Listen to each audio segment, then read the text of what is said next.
بنابراین دارم از نرم افزار اکشن برای این کار استفاده میکنم.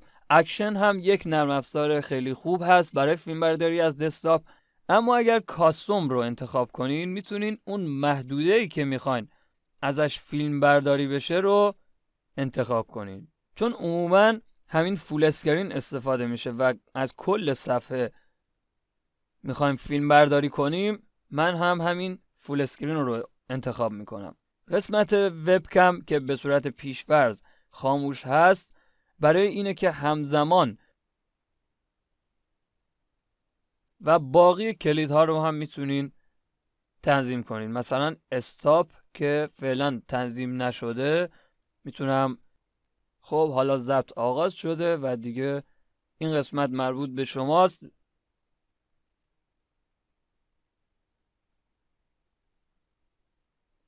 بعد از اینکه ضبط رو متوقف کردین وارد مرحله ادیت میشین یا ویرایش و حالا باید کارهای ویرایش رو انجام بدین. کلیک راست کنین و اسکیل تو فیت رو بزنین تا اندازه اون تمام صفحه بشه و به اندازه فول اچ دی تبدیل بشه. در این ویدیو به شما یاد میدم که چطور با نرم افزار پاورپوینت کار کنید. یک پرزنتیشن آماده کنید و بسازید و بعد میتونید از اون در کلاس های حضوری خودتون یا کارگاه آموزشی که برگزار میکنین استفاده کنید، یا میتونید اون رو تبدیل کنین به یک کتاب الکترونیکی، یا میتونید اون رو تبدیل کنین به ویدیو، مثلا ویدیو آموزشی.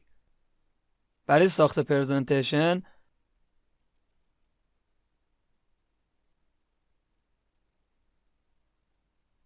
همینطور که مشاهده کردین از این قسمت هم میتونین اندازه متن رو تغییر بدین. این از صفحه اول. صفحه اول با صفحات بعدی تفاوت داره و اگر دوباره نیو بزنین اینها یک نوع دیگری هستن. اگر بخواین این رو تراز کنین که در وسط صفحه قرار بگیره میتونین از به همین راحتی برای قسمت عنوان و قسمت پایینی همچین چیزی آماده کنین. حالا شما با توجه به سلیقه خودتون میتونین هر طوری که دوست دارین طراحی کنین. و نکته که میخواستم به شما بگم اینه، اگر شما بخواین یک اسلاید جدید ایجاد کنین و با نیو اسلاید این کار رو انجام بدین، اون اشکالی که ترسیم کردین، اون متن‌هایی که نوشته بودین توی اسلاید بعدی و جدید وجود نداره. حالا توی اسلاید جدید اون جاهایی که میخوان تغییر بدین رو تغییر میدین. ببینین این شماره 1، این هم شماره 2 اضافه کنین و اون رو هر جایی که دوست دارین قرار بدین. برای مشاهده اسلاید میتونین از قسمت اسلاید شو به هر کدام از اجزای اون هم میتونین یک انیمیشن بدین مثلا، و تبدیل شد به یک کتاب الکترونیکی. به وسیله همین پاورپوینت میتونین کتاب الکترونیکی هم بسازین. یه کار دیگه باقی مونده و اینکه چطور این اسلاید رو تبدیل کنین به ویدیوهای مثلا آموزشی. این هم از ویدیویی که از اسلاید شما آماده شد. ببینین یک بار پخش میکنم. الان ضبط آغاز شده و با ورق زدن اینها و صحبت کردن میتونین ویدیو خودتون رو آماده کنین. بعد از اینکه تمام شد، در نهایت بعد از انجام تغییرات روی اون رو رندر کردم و یک ویدیو 9 ثانیه‌ای شد.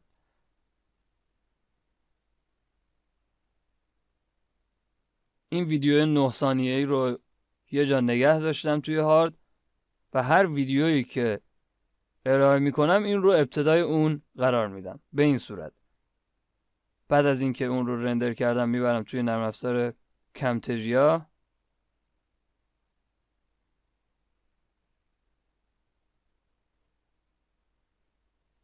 ویدیو اصلی خودم رو هم وارد کمترجمع میکنم. مثلا حالا این ویدیوی اصلیمه و با خیلی از نرم افزارهای دیگر هم میتونین این کار رو انجام بدین، ولی من معمولا از همین کمترجمع استفاده میکنم و نیازهای من رو برآورده میکنه. خیلی ساده میتونین این کارا رو باهاش انجام بدین. این یکی از ویدیوهایی که توی سایت قرار داده بودم. حالا میخوام بگم که این رو چطور ایجاد کردم. این هم اجزای پیچیده نداره، اجزای زیادی نداره، یه بک‌گراند ویدیویی داره، یک بک‌گراند انیمیشنی داره که یه مقدار مپ هست و یک متن داره. این به وسیله همین نرم افزار کمترجمع ایجاد شده. خب حالا این رو با این ویدیو مقایسه کنید. دقیقاً مثل همون شد.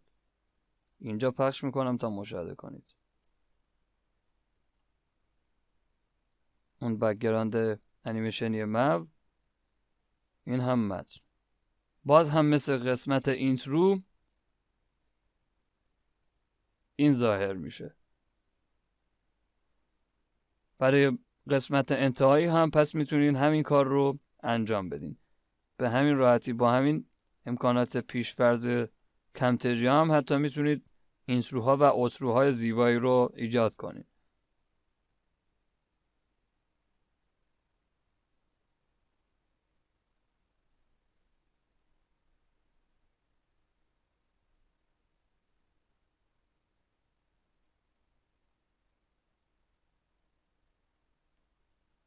توی ویدیو معرفی نرم افزار افتر افکتس به شما یاد داده بودم که چطور از پروژه خودتون خروجی بگیرین. اینجا میخوام به شما یاد بدم که چطور این ویدیو رو فرمتش رو تغییر بدین. این ویدیویی که پس من فرمتش رو تغییر میدم و تبدیلش میکنم به AVI. فایل رو وارد نرم افزار کمترجمع میکنم و میخوام اون رو بر روی یک ویدیو قرار بدم.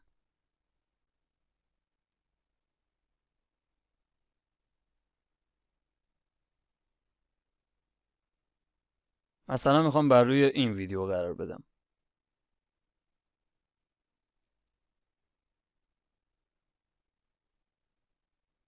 ببینید اون ویدیوی اصلی پنهان میشه و این قسمت های سیاه نمیذارن که اون ویدیو دیده بشه. این رندر به صورت RGB بود. یک بار دیگه این رو رندر میکنم. این فایل جدید هست. حالا این بار این رو بر روی این ویدیو قرار میدم. ببینید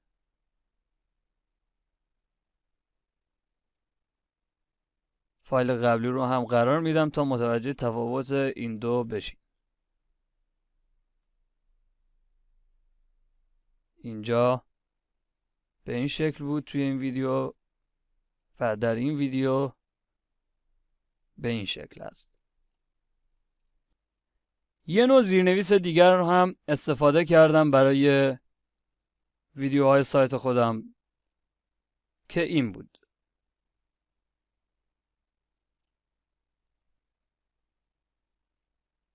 ببینید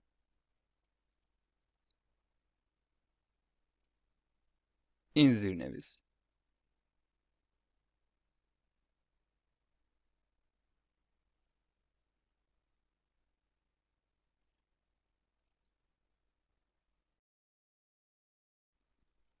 حالا میخوام این رو رندر کنم تا تو نرم افزار دیگه بتونم ازش استفاده کنم. همینجا هم میتونم استفاده کنم ازش. این همون زیرنویسیه که آوردم روی این ویدیو قرار دادم.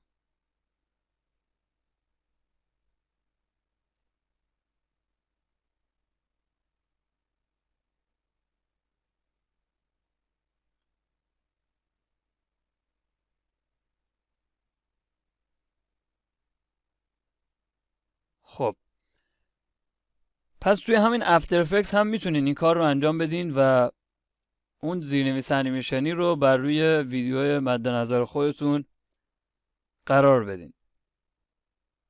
اما من میخوام از این زیرنویس رندر بگیرم و اون رو رندر کنم و ببرمش بیرون از این نرم افزار و تبدیلش کنم به یک ویدیو تا بعداً توی هر نرم افزاری که دوست داشته باشم بتونم ازش استفاده کنم، مثلا کمتجیا استودیو و هر نرم افزار دیگری. این زیرنویس رو که توسط نرم افزار افتر افکتس رندر کردم رو وارد نرم افزار کمتجیا میکنم و اون رو بر روی ویدیو قرار میدم. این اون زیرنویسیه که توسط نرم افزار افتر افکتس درست شده بود، رندرش کردیم، آوردیم اینجا روی این ویدیو قرار دادیم. حالا این روش ابداعی خودمه، به ذهن خودم رسید. در این ویدیو به شما یاد میدم که چطور به وسیله نرم افزار افتر افکتس چنین رقص نورهایی رو ایجاد کنید که میتونید از اونها برای فایل های صوتی خودتون یا موسیقی ها استفاده کنید. این یکی از ویدیوهایی که توی قسمت نظرات مشتریان توی وبسایت درج کرده بودم. یک بار این رو پخش میکنم تا با هم بررسیش کنیم. خیلی راضی بودم. راحت ایجاد کنید این محصول رو تهیه کنید. تهیه کننده این محصول آقای احمد شمسی هستن. هر سوال یا مشکلی خب فکر میکنم دقیقا متوجه منظور من شدین. با توجه به فرکانس های صدا این خطوط حرکت میکنن. ابتدا میخوام به شما یاد بدم که به وسیله همین نرم افزار افتر افکتس و همین امکانات پیشفرزش یک اودیو اسپکتروم یا همون رقص نور بسازیم بدون اینکه از هیچ پلاگین جانبی استفاده کنیم. دو نمونه‌ای که میخوام به شما یاد بدم اونها رو بسازین رو به شما نشون میدم. این یکی از اونهاست.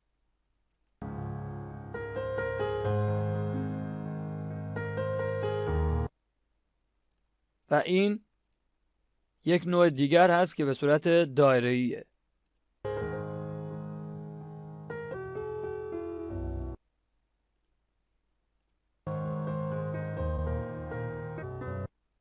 خب اینها رو میبندم، یک پروژه جدید ایجاد میکنم. خب حالا پخشش میکنم.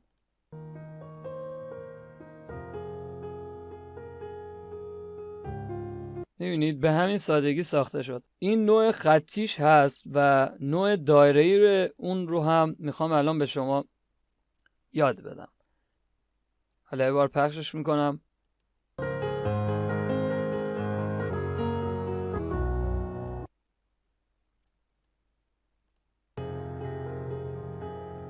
خب کافی. این از ساخت رقص نور کاملا اختصاصی به وسیله نرم افزار افتر افکتس. بعد از اینکه اون رو در نرم افزار افتر افکتس ساختین، ازش رندر میگیرین که توی ویدیوهای ابتدایی افتر افکتس به شما نحوه رندر کردن رو یاد دادم. بعد از اینکه رندر گرفتین میتونین از اون ویدیو استفاده کنین. در این ویدیو نحوه ویرایش صوت ویدیوهای ضبط شده رو به شما آموزش میدم. یک بار این رو پخش میکنم. حالا چون من ویدیویی که ضبط کردم برای نمونه که اینجا مشاهده میکنین صدای سیستم در اون وجود نداشت، به همین خاطر هیچ چیزی اینجا نشون داده نشده و هیچ صدایی از سیستم من پخش نشده بود. قسمت اول صدای نفس کشیدن هست. بعد یک جمله رو میگم که حالا اینطور در نظر میگیرم که اون رو اشتباه گفتم. مثلا میخواستم بگم و این قسمت هم گلوم رو صاف کردم، اینجا نشون داده شده. و بعد باقی ویدیو و اصلاح میشه. حالا میخوام به شما یاد بدم که چطور نویز رو از بین ببرین.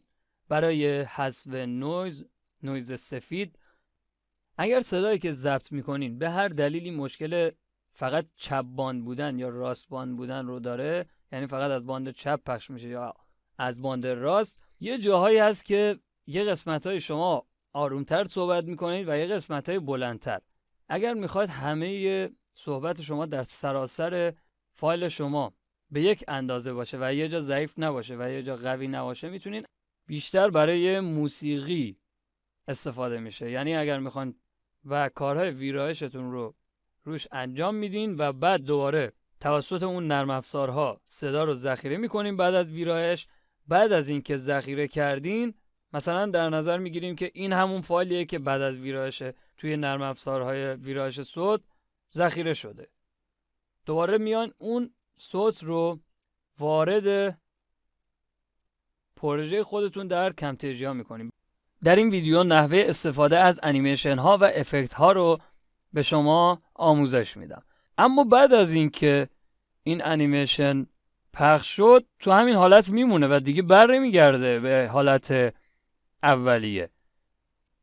برای اینکه برگردونیم دوباره ویدیو رو به حالت اولیه باید دوباره یک انیمیشن جدید ایجاد کنیم. مثلا میخوایم حالت نمایشش اصلا جالب نیست چون یهویی ظاهر میشه و یهویی مخفی میشه و خیلی سریع این اتفاق میفته. اگر به این یک انیمیشنی بدیم خیلی جالب تر میشه.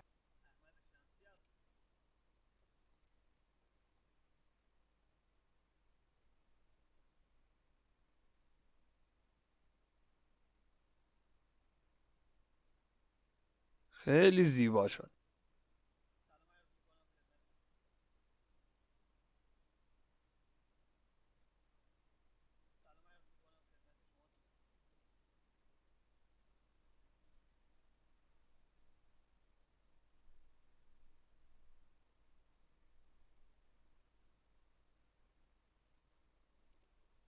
حالا میخوام به شما یاد بدم که چطور یه قسمت از ویدیو خودتون رو محو کنید. ممکنه زمانی بخواید یک بخش کوچک از ویدیو خودتون رو محو کنین که شخصی که داره ویدیو شما رو مشاهده میکنه اون قسمت رو نتونه مشاهده کنه. اگر هر قسمت از ویدیو خودتون رو هم به وسیله کلید S روی کیبورد خب توی این ویدیو نحوه استفاده از افکت ها، ترانزیشن ها و انیمیشن ها رو یاد گرفتین، نحوه ایجاد متن رو یاد گرفتین، نحوه بلور کردن یا محو کردن یک قسمت از ویدیو رو یاد گرفتیم و نحوه ساخت یک اینتروی ساده اما زیبا رو هم یاد گرفتیم. در این ویدیو روشی که خودم برای سینک کردن صدا و ویدیو استفاده میکنم رو به شما نشون میدم. من برای سینک کردن از نرم افزار کمتریا استفاده میکنم. از خیلی از نرم افزارهای ویرایش ویدیو دیگر هم میتونین استفاده کنین، مثل پریمیر، مثل موواوی و غیره. سینک کردن صدا و ویدیو به این روشی که به شما میگم خیلی کار ساده ایه. ابتدا باید این نکته رو در نظر بگیرین. وقتی که میخواین صدای خودتون رو جداگانه ضبط کنین، مثلا یه میکروفون یقه‌ای رو نصب کنین به موبایل خودتون یا به یک وایس رکوردر و ویدیو رو توسط دوربینتون ضبط کنین و بعداً بیارین اینا رو با هم همگام کنین یا سینک کنین. حالا من یک بار هر دو صوت رو برای شما پخش میکنم. این صدای ضبط شده توسط میکروفون یقه‌ای هست که اگر شما باور کنید که نمیشه با 1000 تا عضو 10 میلیون، 20 میلیون، 50 میلیون، 100 میلیون درآمد ایجاد کرد و این صدای دوربین من هست که اگر شما باور کنید که نمیشه با 1000 تا عضو 10 میلیون، 20 میلیون، 50 میلیون، 100 میلیون درآمد ایجاد کرد. در این ویدیو به شما یاد میدم که چطور پروژه خودتون رو در کمتریا ذخیره کنین و بعد دوباره بازش کنین و ادامه کارهای ویرایش رو روش انجام بدین و چطور به صورت کامل از پروژه خودتون بکاپ تهیه کنین که بعداً چند سال دیگه هم بخواین اون رو ویرایش کنین بتونین این کار رو انجام بدین و چطور پروژه خودتون رو تبدیل به ویدیو کنین. خب این هم از نحوه سیو کردن و اجرا کردن سیو. حالا از کل پروژه من یک فایل زیپ تهیه کرده که اینجا مشاهده میکنید. اگر این رو اکسترکت کنم میبینید که تمام اجزای پروژه من توی این فایل فشرده قرار داده شده.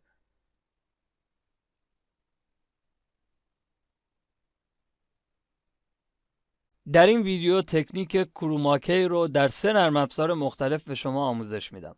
نرم افزار افتر افکتس 2017، کمتریا 9 و موواوی ویدیو ادیتور.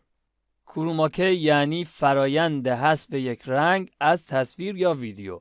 رایج ترین رنگی که برای کروماکی استفاده میکنن سبز هست. احتمالاً پرده سبز رو قبلا شنیدین. خب ابتدا میخوام در نرم افزار افتر افکتس این کار رو به شما یاد بدم. این ویدیو اول به این صورت بود.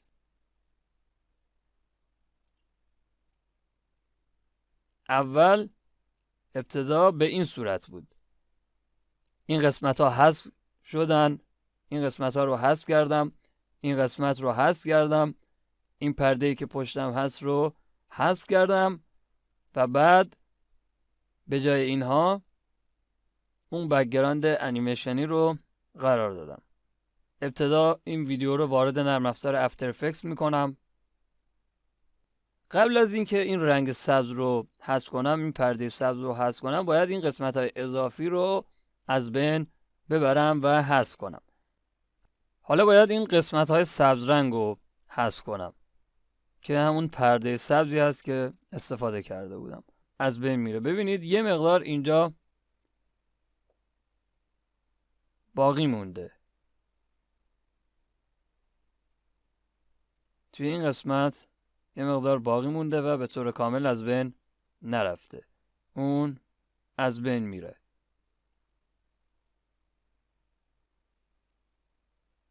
در پس زمینه این میتونین هر چیزی رو قرار بدین. میتونین عکس قرار بدین، میتونین ویدیو قرار بدین که من ویدیو قرار داده بودم. اینهاش. حالا میتونم این ویدیو اصلیم رو که خودم بودم رو بیارم گوشه تصویر و میتونم معمولا این پس زمینه رو محو میکنن که خود سوژه مشخص تر باشه. برای محو کردن اون میتونین از حالا خیلی بهتر شد. چون اون محو شده سوژه خیلی بهتر دیده میشه. تموم شد. حالا میتونین از این پروژه رندر بگیرین. مشاهده کنین. این اون ویدیویی بود که ابتدا به شما نشون داده بودم.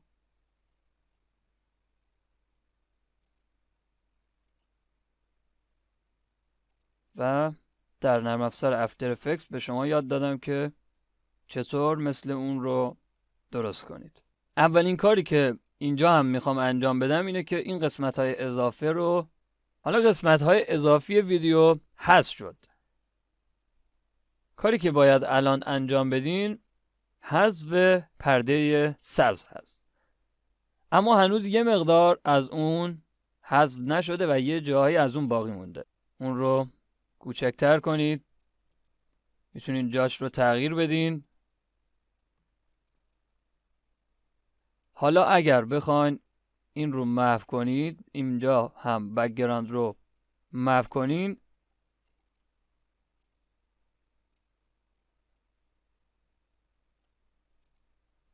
این هم از نرم افزار کمتژیا. بعد از اینکه ویدیو رو وارد نرم افزار کردم، اون قسمت های اضافه حذف شد. مکانش رو هم میتونید تغییر بدین به راحتی.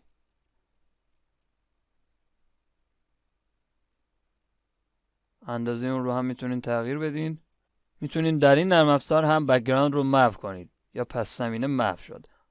در این ویدیو تجهیزات نورپردازی برای فیلم برداری و تجهیزاتی که برای تکنیک کروماکی نیاز دارین رو به شما معرفی میکنم. برای تکنیک کروماکی و یا برای فیلم برداری میتونین از نورهای مختلفی استفاده کنین. نور مهتابی و نور عادی اتاق شما هیچ وقت برای فیلم برداری کافی نیست. در این ویدیو تجهیزات صدا برداری رو به شما معرفی میکنم. این ویدیو در واقع یک راهنما هست برای اینکه چه دوربینی برای فیلم برداری خرید کنید. انواع مختلف دوربین ها رو به شما نشون میدم و دوربینی که خودم هم استفاده میکنم به شما نشون میدم و یه سری توضیحات ارائه میکنم.